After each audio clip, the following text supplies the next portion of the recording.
Hi, hello, and namaste. Welcome to the Fab Show, which comes only on Himalayan television. र आजको Fab Show मा छु म रुतिका खरेल र मसँग हुनुहुन्छ यो फ्याब शो हेरिरहनु भएको दर्शकहरूलाई एकदम स्वागत गर्न चाहन्छु र शुभ प्रभात पनि भन्न चाहन्छु। यो बिहानीमा चाहिँ एउटा अत्यन्तै दुःखद खबर सुन्न पाएँ। एकदम दुखी तुल्याएको छ। पोखराबाट काठमाडौँ आउँदै गरेको बस दुर्घटना पर्दा ठुलो सङ्ख्यामा मानवीय क्षति भएको खबर पाएँ। मृतकहरूप्रति हार्दिक श्रद्धाञ्जली व्यक्त गर्दै रोड सेफ्टीलाई अलिकति ध्यान दिएर यो कुरा चाहिँ कम गर्न पाएदेखि हरेक दिन जस्तो सडक दुर्घटना सुनिराख्दाखेरि अत्यन्तै दुखी छु। यो कुरालाई थाती राख्दै आज हाम्रो स्टुडियोमा दुईजना गेस्ट उपस्थित भइसक्नु भएको छ। Ritika, can you please welcome them? Yes, definitely. I'm excited to welcome. अहिले यति बेला चुनावी माहौल छ देशभरि नै हैन, र अबको चुनावमा हैन हाम्रो जस्तो तिमीले अहिले इन्क्लुड गर्यो रोड एक्सिडेन्टको कुराहरू, यी लगायत धेरै कुराहरू चाहिँ हामीले गर्नुपर्ने अवस्था सिचुएसन टाइम दुईटै आइसकेको छ। र त्यति भन्दै आजको हाम्रो गेस्टहरू को हुनुहुन्छ तपाईँले हाम्रो द फ्याब शोको पोस्टमा पनि देखिसक्नु भएको छ हैन। परिवर्तनको बाटोमा नुवाकोट भनेर आजको हाम्रो कुराकानीको विषय रहनेछ र अबको लागि भने गेस्ट प्रोफाइलतर्फ लागौँ। आज हामी यस्तो जिल्लाको चर्चा गर्दैछौँ जहाँको राजनीतिले राष्ट्रिय राजनीतिमै ठूलो अर्थ राख्छ। आगामी निर्वाचनमा नुवाकोटले केवल प्रतिनिधि मात्र होइन, एउटा नयाँ विचार र युवा नेतृत्वको खोजी गरिरहेको छ। आज हामीसँग स्टुडियोमा हुनुहुन्छ नुवाकोट क्षेत्र नम्बर 1 बाट प्रतिनिधि सभाका लागि स्वतन्त्र उम्मेदवारी दिनुभएका सञ्जीव गुरुङ, जो भन्नुहुन्छ दल होइन परिवर्तन रोजौं। त्यसै गरी हामीसँग हुनुहुन्छ नुवाकोट क्षेत्र नम्बर 2 बाट प्रतिनिधि सभा सदस्यका लागि 30 वर्षीय ऊर्जावान युवा उम्मेदवार किरण तिमसेना। नेपाल कम्युनिस्ट पार्टी संयुक्तका तर्फबाट हसिया चुनाव चिन्ह लिएर मैदानमा आउनुभएका तिमसेनाले आम मतदाता एकपटक प्रश्न सोधौं है भन्ने अभियान मार्फत स्थापित शक्ति र माफिया तन्त्रलाई चुनौती दिइरहनु भएको छ। भ्रष्टाचारको अन्त्य र श्रमजीवीको अधिकारलाई मुख्य एजेन्डा बनाउनु भएका तिमसेना युवा विद्रोहको एउटा बलियो आवाज हुनुहुन्छ। उहाँहरू दुवैजनालाई कार्यक्रममा स्वागत गरौँ। किरणजी र सञ्जीवजी, वेलकम टु द फ्याब शो। भइरहनु भएको छ युवा जमातहरू हैन, तपाईँ आफै एउटा युवालाई रिप्रेजेन्ट गरिरहेको हुनाले चाहिँ कसरी चाहिँ के चिजहरूमा चाहिँ हजुरको एजेन्डा चाहिँ के छ यसमा चाहिँ? धेरै कुरामा म उहाँसँग पनि सहमत छु। मेरो पार्टीले चाहिँ अहिले आफ्नो घोषणापत्र निकालेको छ। त्यसमा लेखिएको छ विकासको नेपाली बाटो, सुशासन र रोजगारी, समाजवादको तयारी। अब सोध्नु होला सुशासन कसरी हुन्छ, विकासको नेपाली बाटो के हो, रोजगारी कसरी सिर्जना गर्नुहुन्छ, समाजवादको तयारी भनेको के हो। यसमा चाहिँ मैले खुलाउनु पर्ने 2-3वटा कुराहरू छन् जसलाई मैले मेरो एजेन्डा भनौँ अथवा मेरो पार्टीको एजेन्डा भनौँ। मेरो सिङ्गो सङ्गठनले भोलि चुनाव जितेर जाँदै गर्दाखेरि गर्ने कामहरू भनेको चाहिँ मुख्यतः 5वटा छ। सुशासनको निम्ति हामीले केही कानुनहरू बनाउँछौँ। ती कानुनहरूमा टेकेर हामीले रोजगारीको सिर्जना गर्छौँ र ती रोजगारीको माध्यमबाट चाहिँ हामी समाजवादको तयारीतर्फ अगाडि बढ्छौँ। हजुरलाई म एउटा चाहिँ काटिहालेँ प्लिज। यो घोषणापत्रमा तपाईँको पार्टीको मात्रै होइन सबैकोमा देखिने कुरा के भन्दाखेरि रोजगारी सृजना गर्छौँ। हजुर, तर मैले के पढ्न पाइनँ कहिले पनि भन्दा म यतिवटा फ्याक्ट्री खोल्दैछु अथवा यो योजना छ, यो कृषिमा यो गर्छु, पर्यटनमा यो गर्छु, डेटा जस्तो म त डेटा इज किङ नि अहिले त। हजुर डेटा बोल्यो भने शब्द लय मिलाउनै पर्दैन। त्यो डेटा चाहिँ हजुरहरू जस्तो युवा उम्मेदवारबाट चाहिँ सुन्न चाहन्छु, रादर देन लय मिलाएको चाहिँ खासै हामी युवाले रुचाउँदैनौँ। त्यो हजुरलाई पनि थाहा छ, हजुरले पनि रिलेट गर्नुहुन्छ। हामीलाई चाहिँ के चाहियो अब भन्दा हजुरहरू जस्तो युवा उम्मेदवारले चाहिँ जस्तै पर्यटनमा प्रबन्धन गर्छु भन्दै गर्दा कतिवटा इन्टरनेसनल फ्लाइट नेपालमा ल्यान्ड हुन्छ, कतिवटा त्यसलाई बढाउनु पर्ने हो, 5 स्टार होटल कतिवटा छ, कृषिको कुरामा गरेदेखि इम्पोर्ट एक्सपोर्टको कुरा होला, कसरी चाहिँ यसलाई अलिकति डेटा चाहिँ बोलिदियो हुन्थ्यो जस्तो लाग्छ। हजुरको लय चाहिँ प्लिज मैले काट्दै मै माफी मागे प्लिज डेटा बेसमा म के बोल्दैछु यो विषयमा। जस्तो मैले 5वटा कानुन बनाउँछु भनेको छु। त्यो चाहिँ सुशासनको निम्ति। हजुर। सबैभन्दा पहिला पर्यटन उद्योगमा मैले तपाईँलाई डेटा दिँदै गर्दाखेरि त्यो डेटा एक्ज्याक्ट हो कि होइन भन्ने कुरा थाहा पाउनु पनि पर्यटन ऐन संशोधन गर्नु छ। 2035 सालमा बनेको थियो पर्यटन ऐन, हाम्रो सङ्घीय पर्यटन ऐन। त्यसपछि आजको मितिसम्म 2 पटक संशोधन वा परिमार्जन जस्तो सामान्य भएको छ। त्यो पुनर्लेखन गर्नु छ अथवा नयाँ लेख्नु छ। त्यो नयाँ नलेखेसम्म पर्यटन उद्योगमै चाहिँ मैले हजारौँलाई रोजगारी सिर्जना गर्छु भनेर हाम्रा आजका मितिसम्म जति पनि पोलिटिकल पार्टीहरूले गफ छुटे त्यो बेकार भएको छ। आजको मितिमा हामी भन्दैछौँ कि हामी 10 लाख पर्यटक भित्राउँदैछौँ, 11 लाख भित्राउँदैछौँ भनेर जब हामीले नै भन्दैछौँ अनि हाम्रा अरू पोलिटिकल पार्टीहरूले भन्दैछन् भन्दै गर्दा म त्यसमा चाहिँ क्रस गर्छु। म त्यसमा प्रश्न चिन्ह गर्छु कि 10 लाख पर्यटक तपाईँहरूले भित्राउन सक्नुहुन्न, तबसम्म भित्राउन सक्नुहुन्न जबसम्म तपाईँ त्यो पर्यटक भित्राउने पर्यटक मैत्री अथवा पर्यटन उद्योगमा काम गर्ने पर्यटन उद्योग मैत्री कानुन जबसम्म बनाउनुहुन्न तबसम्म भित्राउन सक्नुहुन्न। आजको मितिमा आइरहेको पर्यटकको डाटा भनेको 3 लाखदेखि 4 लाख हो। त्यो पनि सबैभन्दा धेरै चाहिँ हाम्रो 2टा छिमेकी मुलुकबाट आएका पर्यटक हुन्। बाँकीसम्म त हाम्रो पहुँच अझै पनि कमै छ। अनि हाम्रा जो दाजुभाइ दिदीबहिनी बाआमा जो विदेशमा बस्नुहुन्छ, जो विदेशबाट आउने जाने गर्नुहुन्छ, उहाँहरूको डाटा पनि त्यसमा क्यालकुलेसन भएर आउँछ र त्यसले गर्दाखेरि त्यहाँ मिसलिडिङ भइरहेको छ। यो सबै सुधार्नको लागि चाहिँ पर्यटन ऐन संशोधन गर्नुपर्नेछ अथवा पुनर्लेखन गर्नुपर्नेछ। कृषिका कुरा गर्नुहुन्छ भनेदेखि कृषि हाम्रो निर्वाहमुखी छ। आजको मितिसम्म सामान्य खेतमा अलिअलि उब्जाउ गरेर त्यसैबाट अलिअलि बिक्री वितरण गरेर आएको आम्दानी नै हाम्रो कृषि हो। तर यसलाई उद्योगमा रूपान्तरण गर्नु छ। कृषिलाई उद्योगमा रूपान्तरण गर्नको निम्ति त हामीसँग आज भइरहेको कृषि ऐनले त काम गर्दैन। यो त धेरै पहिला लेखिएको हो, त्यो संशोधन पनि भएको छैन। त्यसलाई अझै धेरै सुधार गर्नुपर्नेछ र त्यसको मार्फतबाट चाहिँ अहिले हाम्रा ठुला पार्टीहरूले चाहिँ के भनिरहेका छन् भन्दाखेरि हामी कृषिको माध्यमबाट चाहिँ 10 लाख 15 लाखलाई रोजगारी दिन्छौँ भनेर भनिरहेका छन्। त्यो आजको मितिमा सम्भव छैन। तबसम्म सम्भव छैन जबसम्म तपाईँहरू यो कानुनमा फेरबदल गर्नुहुन्न। र तपाईँ चुनाव लड्न जाँदै हुनुहुन्छ, धेरै साथीहरूले चुनाव लड्न जाँदै हुनुहुन्छ, उहाँहरू चाहिँ ठेकेदारले गर्छु भनेको जस्तो गर्दै हिँडिरहनु भएको छ। बाटो बनाउने काम त ठेकेदारको हो नि, त्यो माननीयको त होइन होला नि। त्यो पुल बनाउने काम ठेकेदारको हो, बिल्डिङ भवन बनाइदिन्छु भन्दै हिँड्ने काम ठेकेदारको हो, घर घरमा धाराको पानी ल्याएर जोडिदिन्छु, बत्ती ल्याइदिन्छु भन्ने काम त त्यो बेग्लै क्षेत्रमा काम गर्ने साथीहरूको होला नि त। सांसदको असली काम त संसदमा गएर कानुन बनाउने हो, नीति बनाउने हो, बजेट पारित गर्ने हो अथवा बजेटमा छलफल गर्ने हो। भोलि आफ्नो क्षेत्रमा गर्नुपर्ने विभिन्न किसिमका चाहिँ विकासका कुराहरू चाहिँ अथवा नागरिकका अनेकौँ आवाजहरू त संसदमा बजाउनु पर्ने हो नि त उसको काम त। घर घरमा गएर म तपाईँको छोरालाई जागिर दिन्छु भन्दै हिँड्ने त उसको काम होइन होला। घर घरमा गएर चाहिँ म तपाईँको घर 3 तलाको बनाइदिन्छु भन्दै हिँड्ने उसको काम होइन होला।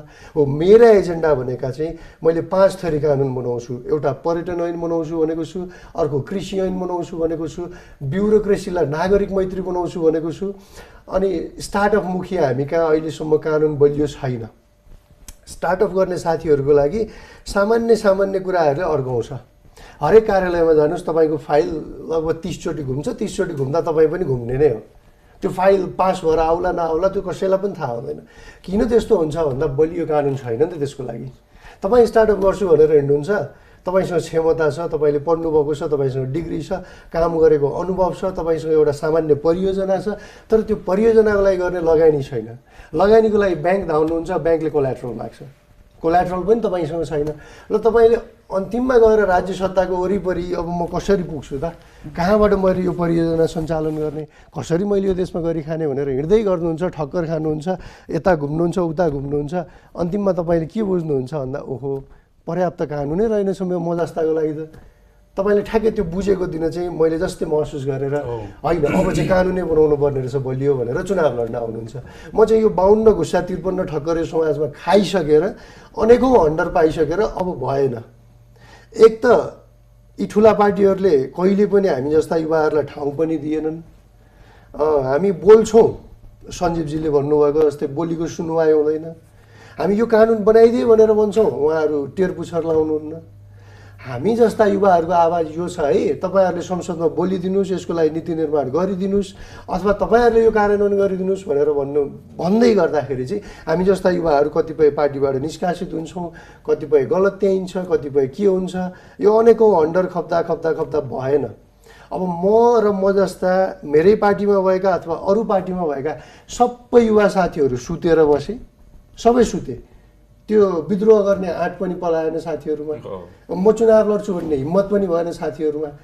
मेरा सबै युवा साथीहरू हुतियाएर भएको देखेर म चाहिँ चुनाव उठेँ। आज हामी कुराकानी गर्दैछौँ नुवाकोट क्षेत्र नम्बर 1 र 2बाट दुईजना रिप्रेजेन्ट गरेर आउनुभएको छ हामीसँग र हामी एकदमै राम्रो कुराकानीमा पुग्दै थियौँ होइन।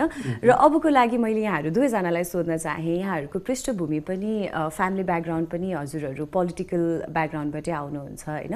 सो हजुरको क्षेत्र नम्बर यहाँको क्षेत्र नम्बर 1 मा र यहाँको क्षेत्र नम्बर 2 मा चाहिँ यहाँहरूको आफ्नो के छ त मेन योजना चाहिँ अब कसरी विकासतिर लान्छु भन्ने खालको प्लानिङहरू छ यहाँहरूको? अब यस्तो छ, जस्तो मैले लामो समय पर्यटन उद्योगमा बिताएको छु र मेरो पारिवारिक ब्याकग्राउन्ड तपाईँले राजनीतिक भन्नुभयो, तर पूर्ण राजनीतिक होइन। म किसान परिवारमा जन्मे हुर्केको मान्छे हुँ। मेरो हजुरबा हजुरआमा किसान हुनुहुन्थ्यो, मेरो आमाले स्टिल किसानी नै गर्नुहुन्छ, मेरो बाले शिक्षण पेसा गर्नुहुन्छ र मेरो घरमा अरू केही सदस्य छन् जसले राजनीति गर्नुहुन्छ। भन्नुको अर्थ म पूर्ण पारिवारिक चाहिँ राजनीतिक ब्याकग्राउन्डको चाहिँ होइन। मेरो विरासत भनेर त्यसलाई मैले भन्दिनँ त्यो हिसाबले चाहिँ। म किसान परिवारबाट आएको मान्छे र पर्यटन उद्योगमा काम गरिरहेको छु र मसँग यो दुईटा कुरालाई, एउटा कृषिलाई अर्को पर्यटनलाई चाहिँ यो दुवैको माध्यमबाट निर्वाहमुखी कृषिलाई पर्यटनसँग जोड्ने र यसको माध्यमबाट अन्तर्राष्ट्रिय स्तरमा चाहिँ नुवाकोट 2लाई चिनाउने त्यो मेरा एजेन्डाहरू रहे। र सबैभन्दा धेरै विकास गर्न सकिने हामीले नुवाकोट 2मा चाहिँ पर्यटनको छ। कृषिको लागि फाँटहरू हामीसँग थोरै छ 2मा, सञ्जीवजीहरूको पनि अलिक धेरै छ 1मा, कृषिको लागि अझ बढी उहाँले गर्न सक्नुहुन्छ। 2मा चाहिँ अलिकति बढी पहाडी इलाका छ, थोरै अलिअलि हिमाल देखिने ठाउँहरू पनि छ। हामीले पर्यटनको माध्यमबाट चाहिँ त्यहाँ अझै धेरै विकास गर्न सकिन्छ भन्ने मलाई लागेको छ।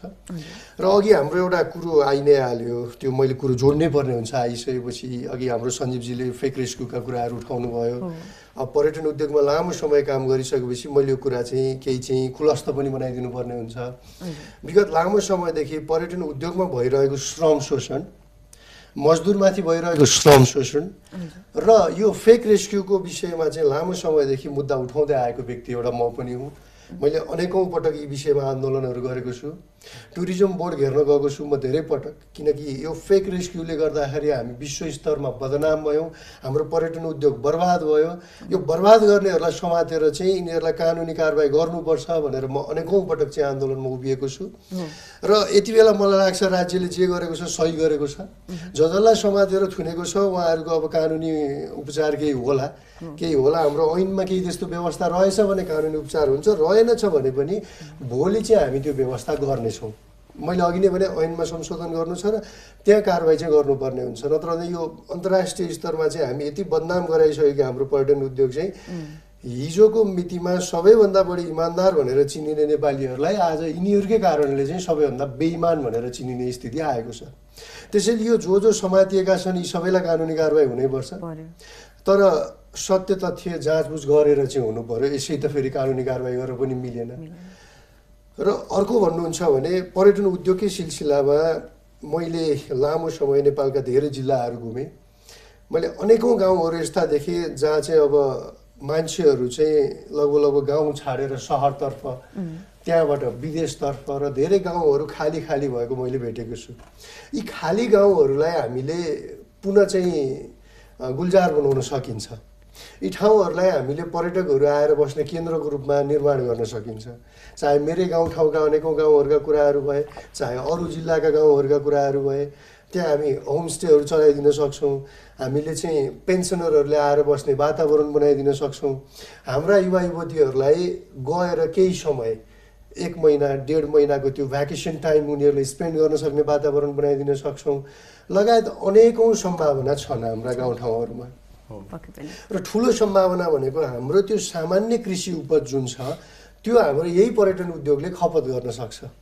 त्यसको लागि चाहिँ कृषि सामग्री सङ्कलन तथा प्रशोधन केन्द्रहरू हामीले हरेक पालिकामा निर्माण गर्नुपर्ने हुन्छ र हरेक पालिकाले आफ्नो बजेट त्यो निर्धारण गर्दाखेरि केही प्रतिशत चाहिँ कृषि र पर्यटन दुईटैलाई जोड्ने गरी चाहिँ छुट्याउनु पर्ने हुन्छ। हजुर सञ्जीवजीको यो कुरामा म थोरै सहमत छु, किन भन्दा सचेत हुनुपर्छ सबैजना, सबै मतदाता सचेत हुनैपर्छ र हामीले पुराना यो अथवा स्थापित भनिएका अथवा सबैले गर्दै आएको एउटा पुरानो परिपाटी जुन छ त्यसलाई चाहिँ त्यागौँ, त्यो परिपाटी छोडेरै अगाडि बढौँ र मुख्य कुरा मैले क्षेत्र नम्बर 2 मा भोलि गर्ने भनेको हाम्रा किसानहरूको जीवनस्तर सुधार्नको लागि जे जति कामहरू गर्नुपर्ने छ त्यो मैले गर्छु नै। पर्यटन उद्योगलाई जसरी मैले क्षेत्र नम्बर 2 मा जोड्नु छ त्यो मैले जोड्ने नै छु र युवा मैत्री कानुन अथवा स्टार्टअप मैत्री कानुन लगायतका अनेकौँ एजेन्डाहरू जुन मैले घोषणापत्रमा पनि तपाईँहरूलाई बाँडेको छु, मेरो घोषणापत्र पढेर पनि सुनाएको छु। मैले बुद्धिज्मको स्कुल खोल्ने, थाङ्का पेन्टिङको स्कुल खोल्ने लगायतका अनेकौँ चाहिँ त्यो कुराहरू, मैले सार्वजनिक शौचालयको कुराहरू, सार्वजनिक धाराका कुराहरू र हाम्रो समग्र क्षेत्र नम्बर 2 को नागरिकको जीवनस्तर उठाउनको लागि हामीलाई चाहिने रोजगारीको सिर्जना, सुशासनको त्यो सुशासन कायम गर्ने अरू र सुशासन कसरी कायम हुन्छ भनेर सोध्नुहुन्छ भनेदेखि चाहिँ मेरो पार्टीले एउटा के निर्णय गरेको छ भन्दाखेरि हामी घुस नखानेहरूको पार्टी बनाउँछौँ। जबसम्म करप्सन रोक्न सकिँदैन तबसम्म सुशासन कायम गर्न सकिँदैन। त्यसैले हामी करप्सन रोक्नको निम्ति चाहिँ हामी पार्टीको स्ट्रक्चर त्यति बलियो बनाउँछौँ चाहिँ जहाँ चाहिँ घुस खाने एउटा मात्र क्याडर फेला पऱ्यो भने त्यसलाई हामी पार्टीबाट लखेट्छौँ नै। पार्टीबाट मात्र होइन, उसलाई हामी हरेक ठाउँबाट लखेट्छौँ जहाँ उसलाई लखेटिनै पर्ने हुन्छ र त्यो स्तरको हामी पार्टी बनाउँछौँ, त्यो स्तरको सङ्गठन र त्यो स्तरको सङ्गठनले भोलि तपाईँहरूलाई दिने डेलिभरी त्यही स्तरको हुन्छ। त्यसकै थ्रुबाट हामी सुशासन र रोजगारी कायम गर्छौँ। त्यही भन्न चाहन्छु म 2 नम्बरका हाम्रा साथी मतदाता सबैसँग। हजुर, यसका साथसाथै तपाईँहरूसँग बिदा माग्ने बेला आइसकेको छ। We are really sorry, time एकदम छोटो थियो हामीसँग। यहाँ आइदिनु भयो, आफ्नो कुराहरू सुनाइदिनु भयो, तपाईँको मतदाताहरूले अझै नजिकबाट चिन्ने समय पाउनु भयो हाम्रो मतदाताहरूले। तपाईँहरूको यस्तो व्यस्त समयको बावजुद पनि यहाँसम्म आइदिनु भयो। यहाँहरूलाई एकदमै चुनावको लागि शुभकामना व्यक्त गर्न चाहन्छु। जसरी हुन्छ देश बनाउनुपर्छ यो भन्दै हाम्रो गुरु पनि उपस्थित भइसक्नु भएको छ स्टुडियोमा। It's now time for a next short commercial break. We'll be back after this short commercial break. See you all.